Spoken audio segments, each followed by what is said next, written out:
Olá, vamos então à nossa quarta aula. Estamos falando do livro de Isaías, do profeta Isaías.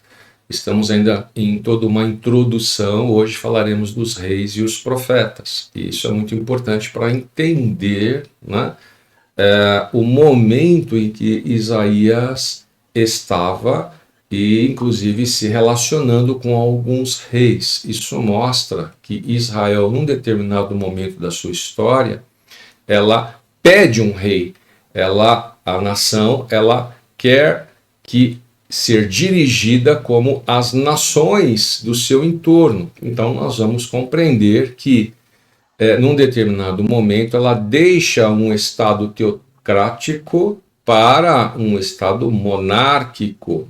E isso é importante para a gente compreender todo esse pano de fundo. Logo, existia um profeta na ocasião, e nós temos que saber aqui o que motivou Israel a escolher um rei. Então, vamos à tela do nosso primeiro slide. Vamos lá. Antes de qualquer coisa, nós temos que nos lembrar que Israel vinha sendo dirigida pelos juízes. Deus, então, havia instituído juízes, e esses juízes governavam as causas de Israel, né? Na ocasião, existiam juízes em diversas áreas de Israel e um juiz nacional, que era Samuel, na ocasião. Então, Israel estava deixando de ter um governo teocrático, e aqui cabe explicar o que é teocracia, né? O Estado teocrático corresponde a uma nação, a um país cujo sistema de governo é aquele que se submete às normas de sua religião. As regras políticas, jurídicas, de conduta moral e ética, além da força militar, o exército, todas essas áreas, elas são baseadas dentro da sua doutrina religiosa. Isso é o que é teocracia. E nós conseguimos enxergar esse pano de fundo na vida da nação de Israel, no contexto da nação de Israel. Quando nós olhamos para o Israel do Antigo Testamento, nós vemos que a Bíblia esclarece até a libertação do povo do Egito sendo feita por Deus diretamente. Ele realiza sinais e maravilhas através da vida de Moisés, como aquele que é o libertador da nação de Israel. Nós vemos que quando eles saem do Egito, Deus dá leis, concede leis, regras que fundamentam a sua postura moral, começa a instruir a nação de Israel.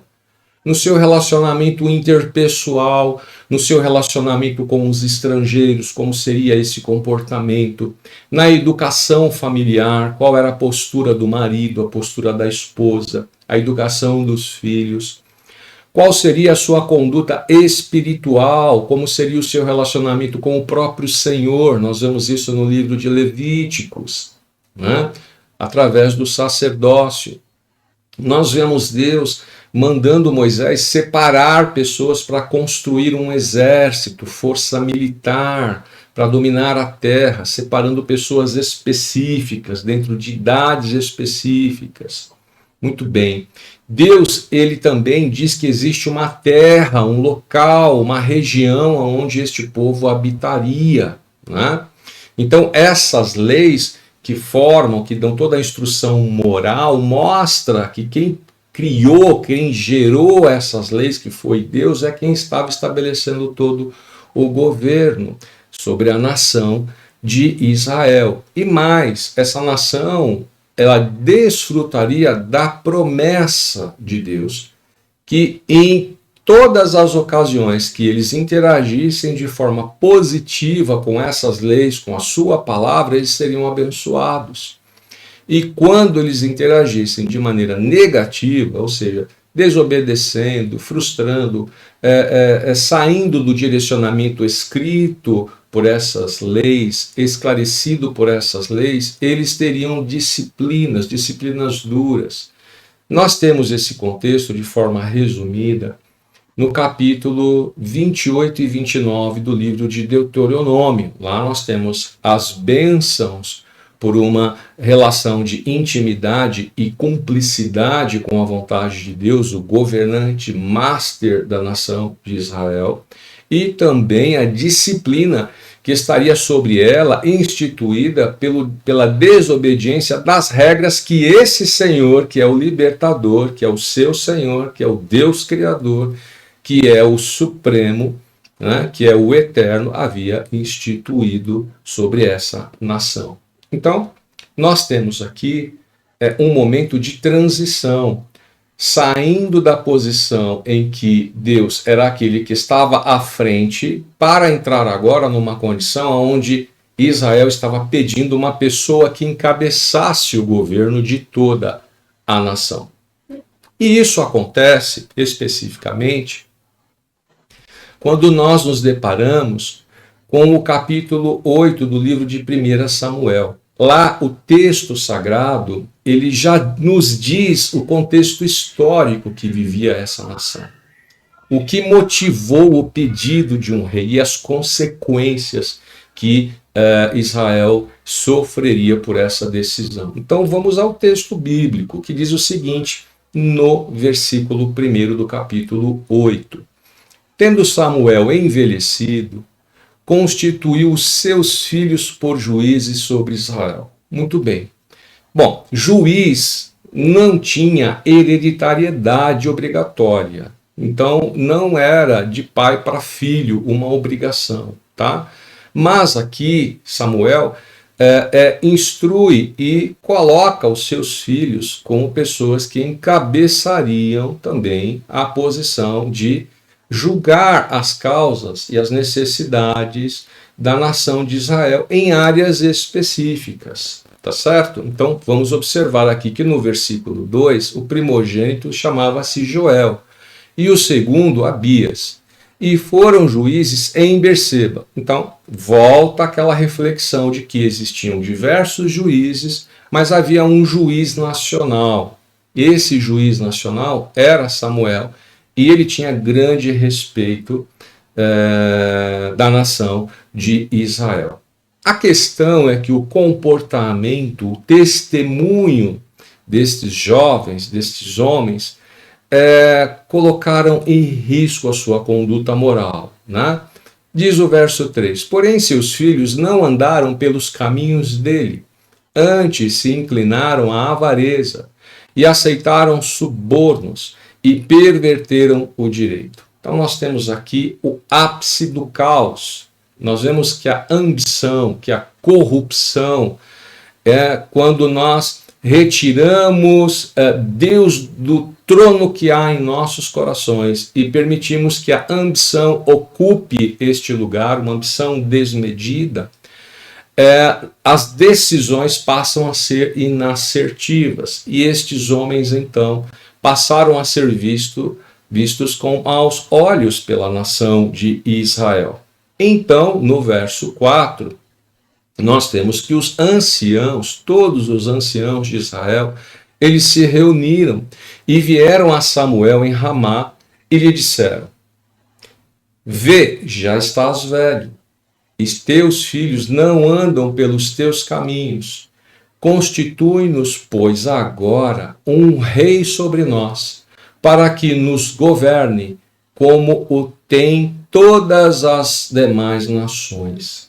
Então, aqueles homens, olhando o comportamento dos filhos de Samuel e vendo que Samuel já estava avançado em idade, pediram a Samuel que constituísse um rei sobre eles. Muito bem. Então, esse processo, né, que era a indicação de um rei, que era a constituição de um rei, se deu pela insatisfação popular e pelo receio de que, pelo falecimento de Samuel, aqueles jovens fossem as pessoas que encabeçassem, de fato, a totalidade de julgamento da nação de Israel. E aqui há um equívoco grande. Aqueles homens deveriam ter procurado, sim, Samuel, mas para conversar com Samuel e se lembrar que o Deus que os tirou do Egito poderia suscitar sobre eles um governante à altura,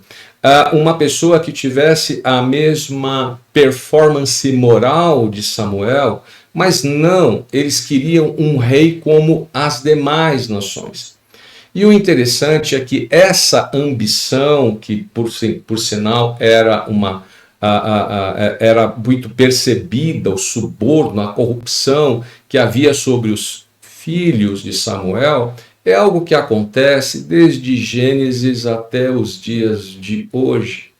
O homem tem esse tipo de natureza. E nós vemos Isaías, lá no capítulo 5, no verso 23, falando da parte de Deus, repreendendo a nação de Israel pelo mesmo tipo de comportamento agora, que são os nobres, são os príncipes, são os reis, são as pessoas que estão no comando. Ele diz, os quais por suborno justificam o perverso e ao justo negam justiça. Então, o problema da ambição é algo que persegue o homem. E quando o homem destrona Deus do seu coração, ele se torna suscetível às investidas da sua natureza humana. Nós vemos que o período em que Samuel viveu, aproximadamente de 1070 a 1010 antes de Cristo, e Isaías 765 a 682 antes de Cristo, vamos em números redondos, vamos falar em torno de 300 anos de distância, os problemas são os mesmos, e são os mesmos até hoje. Nós vemos que a ambição, ela alcança, por exemplo, os escritos do apóstolo Pedro, também de Tito, que repreende, que fala para a igreja sobre a ambição desmedida. Muito bem, essa fala da nação de Israel, dos anciãos de Israel, trouxe também um efeito sobre a vida de Samuel, e Deus teve uma palavra a esse respeito. Veja só o próximo slide, olha. O profeta, então, da ocasião, Samuel, lá no capítulo 8, versos 6 a 9, nós temos ali a indignação de Samuel e a postura do Senhor a esse assunto, acerca desse assunto. Acompanhe comigo a leitura. Porém, esta palavra não agradou a Samuel, quando disseram, dá-nos um rei para que nos governe. Então Samuel orou ao Senhor. Veja a postura do homem de Deus. Ele foi conversar com Deus. Ele foi tirar suas dúvidas com Deus. E ele, então, recebe orientações do Senhor. Disse o Senhor a Samuel, atende à voz do povo em tudo quanto te diz, pois não te rejeitou a ti, mas a mim, para que eu não reine sobre ele, segundo todas as obras que fez desde o dia em que tirei do Egito até hoje, pois a mim me deixou e a outros deuses serviu, assim também o faz a ti. Então veja a orientação de Deus e o sentimento de Deus. Samuel, eu entendo que você está entristecido, mas olha, a rejeição deste povo é para comigo. Eu até agora, desde o tempo em que tirei eles do Egito, eu os guardei no deserto, do sol escaldante do dia, do frio da noite, a minha coluna e a minha nuvem de fogo estiveram com eles. Eu dei água, eu dei o que comer, eu os preservei diante dos inimigos, das bestas feras, eu guardei este povo. Mas este povo não reconheceu. Guarde bem este trecho, porque em Isaías nós vamos ver exatamente o mesmo contexto sendo falado por Isaías. Eles rejeitam a mim. Mas eu quero que você, então, atenda à voz desse povo. Porém, você vai advertir esse povo. Vai advertir, vai explicar a esse povo qual será o direito do rei que houver de reinar sobre eles. Aqui nós temos um ensino muito importante. Nós temos aqui Deus manifestando a sua vontade, uma vontade denominada na teologia como permissiva.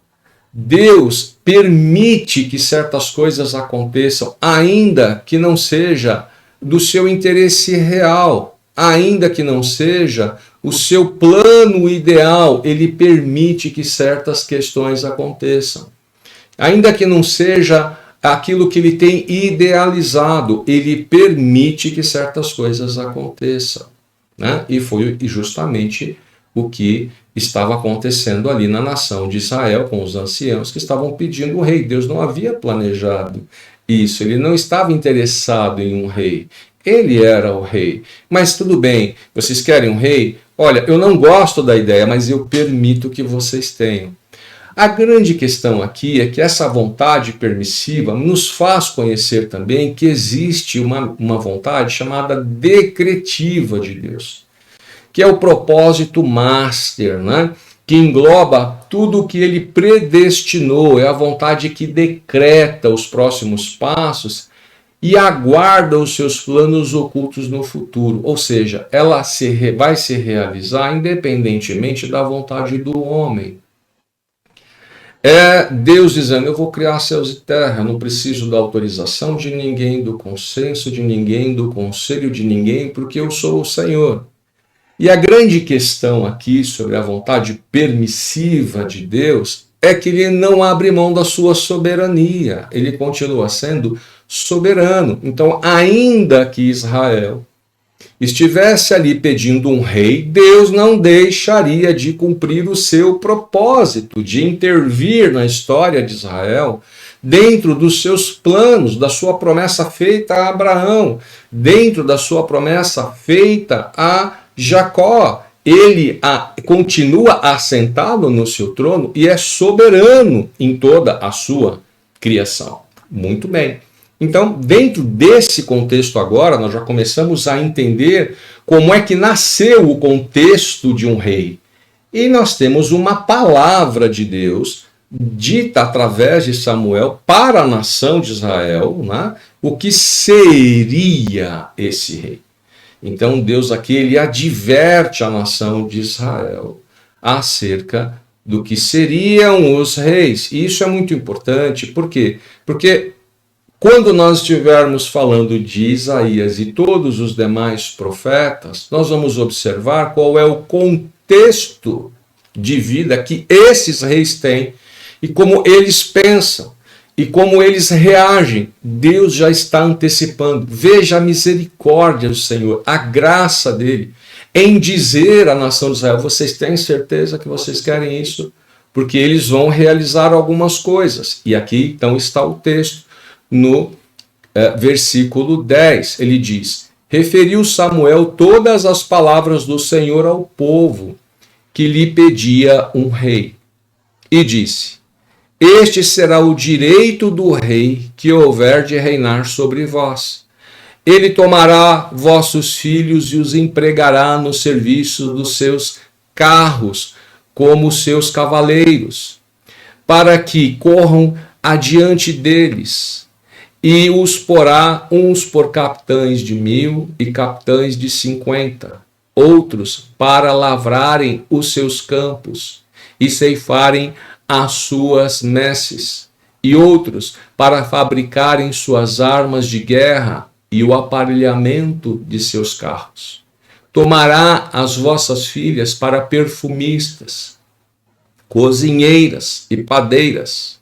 Tomará o melhor das vossas lavouras e das vossas vinhas e dos vossos olivais e o dará aos seus servidores. As vossas sementeiras e as vossas vinhas dizimará, para dar aos seus oficiais e aos seus servidores. Também tomará os vossos servos e as vossas servas, e os vossos melhores jovens, e os vossos jumentos, e os empregará no seu trabalho. Dizimará o vosso rebanho, e vós lhe sereis por servos. Então, naquele dia, clamareis por causa do vosso reis que houverdes escolhido, mas o Senhor não vos ouvirá naquele dia. Daria um tempo. Porém o povo não atendeu à voz de Samuel e disse: Não, mas teremos um rei sobre nós, para que sejamos também como todas as nações. O nosso rei poderá governar-nos, sair adiante de nós e fazer as nossas guerras. Ouvindo, pois, Samuel todas as palavras do povo, as repetiu perante o Senhor. Então o Senhor disse a Samuel: Atende a sua voz e estabelece-lhe um rei.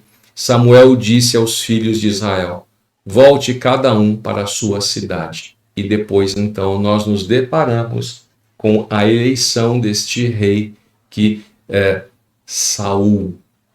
Muito bem. Então Deus deu todo um pano de fundo, deu todo um contexto sobre a nação de Israel, o que esse rei faria. Na realidade, a nação serviria o rei. E Deus se colocou sempre como aquele que é o mantenedor, sempre serviu ao povo, cuidou do povo, esteve dando a direção para o povo. E agora estes reis explorariam o melhor do povo. Dentro desse contexto é que estão os profetas, vivendo momentos específicos e recebendo de Deus orientações que são dadas ao rei e às nações, e à nação de Israel. Então, veja, a vontade permissiva de Deus não lhe tirou a soberania, ele continuou como um ato de grande misericórdia e bondade, falando com o seu povo através dos profetas.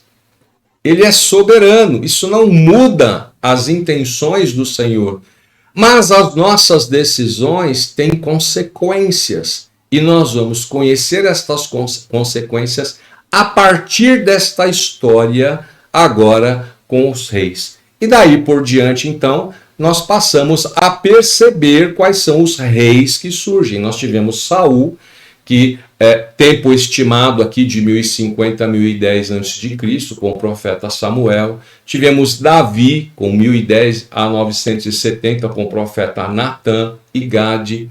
Tivemos Salomão, que é filho de Davi, né?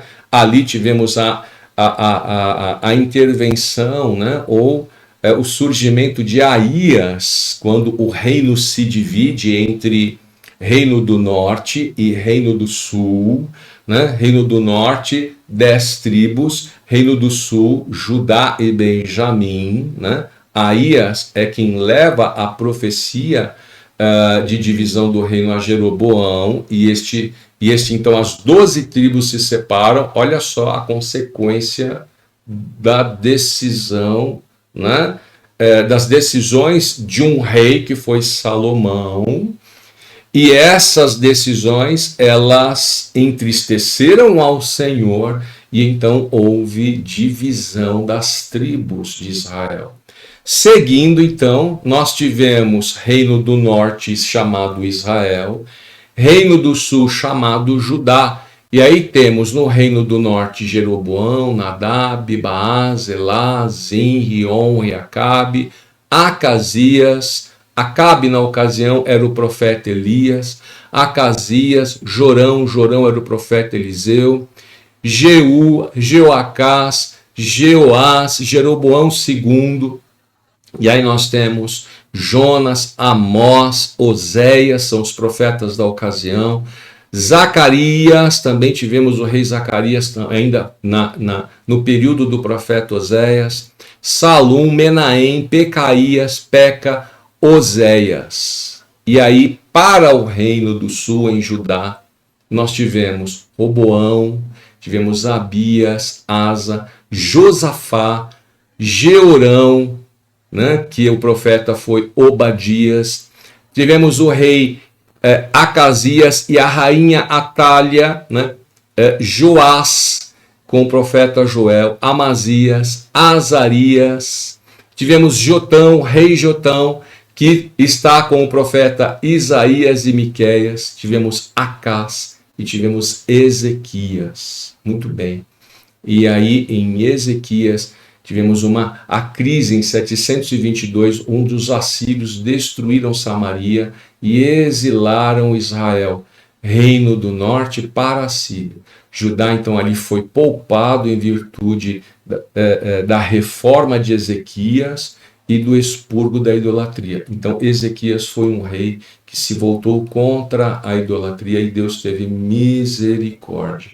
Então, dentro desse contexto, nós também tivemos, né, reino de Judá, Ezequias, Manassés, Amon, Josias. Ezequias também teve o profeta Naum, né? Josias tivemos o profeta Jeremias, Sofonias. Aí tivemos Joacás, Joaquim, com o profeta Abacuque, Zedequias. E depois tivemos o profeta Daniel e Ezequiel no tempo do exílio, né? E no retorno, o rei governante Zorobabel, com o profeta Ageu e Zacarias. Depois, ainda no período de reconstrução do templo, né? Quando retornam do exílio, nós tivemos Neemias e o profeta era Malaquias. Por favor, compartilhe, né, que você compartilhe, tire suas dúvidas, faça seus comentários, né, com a nossa próxima aula, a aula número 5, agora então com o capítulo 1 de Isaías, verso a verso. Deus abençoe você e até a próxima aula.